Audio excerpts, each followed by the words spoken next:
The 9th and 10th Amendments. If you're only going to memorize two, memorize these. The 9th and 10th Amendments work like bookends.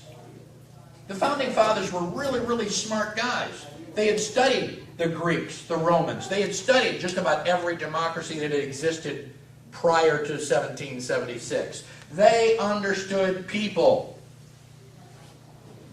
They understood that they were mortal, they understood that they were fallible, and they understood that there were flaws in the Constitution. So they set up to try to close the loopholes.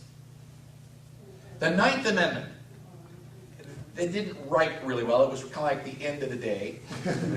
They wanted to go home. So they're poorly worded as far as I'm concerned. But the 9th Amendment says the enumeration in the Constitution of certain rights shall not be construed to deny or disparage other rights retained by the people. Enumeration, listing, numbering. Does the Bill of Rights say anything about your right to have children? No. Do you have a right to have children? Yeah. Does the Bill of Rights say anything about the right to travel? No. Do you have a right to travel?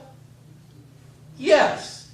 And so the 9th Amendment basically says the Bill of Rights is not a comprehensive list.